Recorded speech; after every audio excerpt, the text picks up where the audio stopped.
Our asylum system is backlogged. To put it mildly, there are more than 2 million pending cases in the courts, and it's taking an average of 3 to 4 years to process those pending cases. When your bathtub is overflowing, what's the first thing you do? You don't start wiping up the water, you turn off the faucet. And I believe that that's what we need to do here.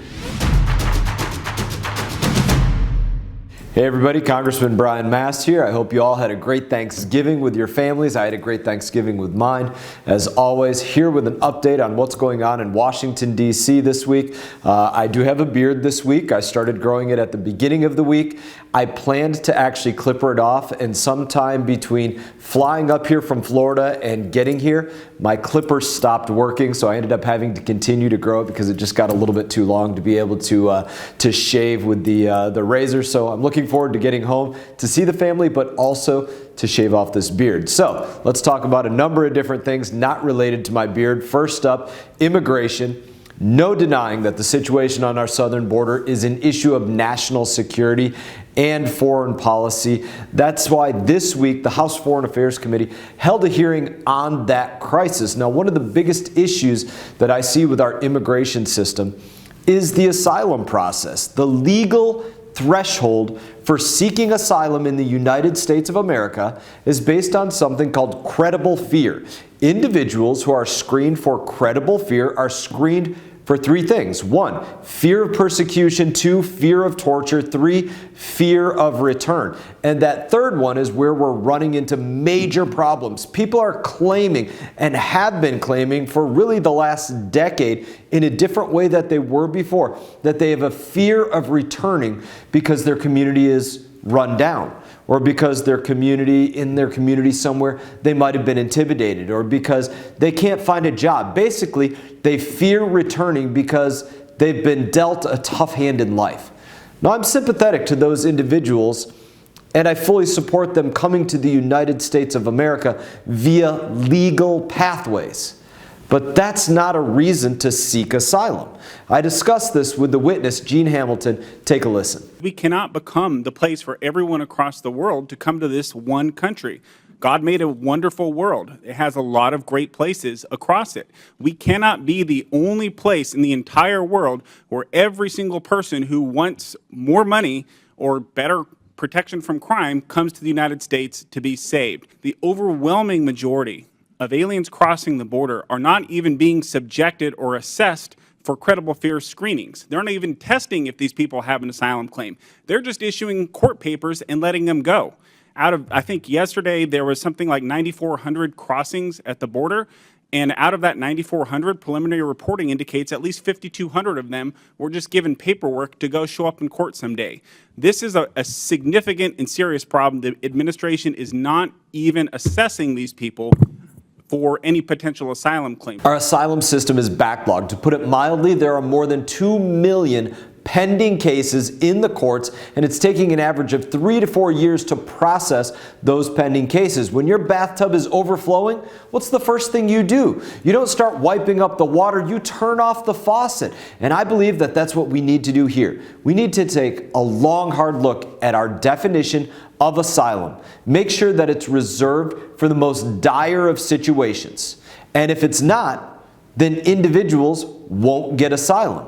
And in looking at that situation, we need to go back to the Remain in Mexico policy that says if you want asylum, you're going to wait in your country of origin, or you're going to wait in the first country that you touched before you left yours, not cross multiple countries and come into the United States of America. You're going to wait there on that side of the border. Why? Why does this matter? Because all policies should be benefiting the American people, the American taxpayer. That's your right, is to have your government benefit you.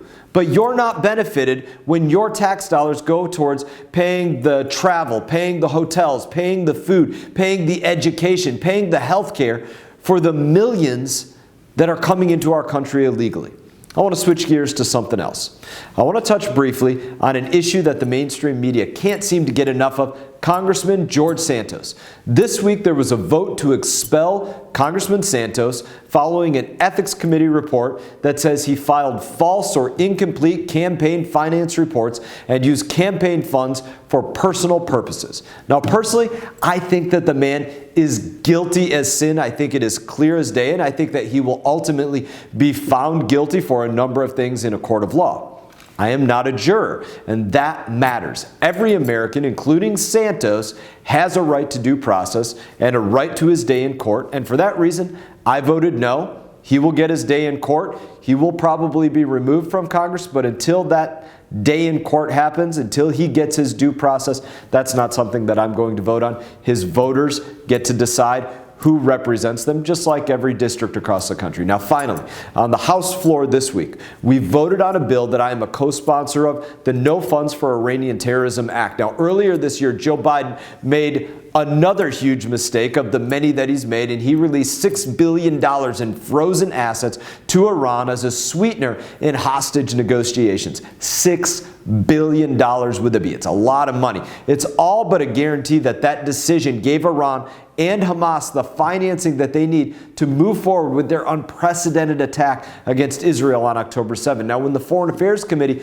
considered this bill, my Democrat colleagues claimed that it wasn't necessary because the administration had already taken action to make sure that Iran couldn't use that $6 billion in funds. They were given the $6 billion, but they couldn't access it. You might wonder, why would that be a point of negotiation? It wouldn't make sense to anybody to give you $6 billion that you couldn't use, or $6 or $600 or $6 million that you couldn't use. That wouldn't be a real negotiation point, and that common sense has to apply here as well.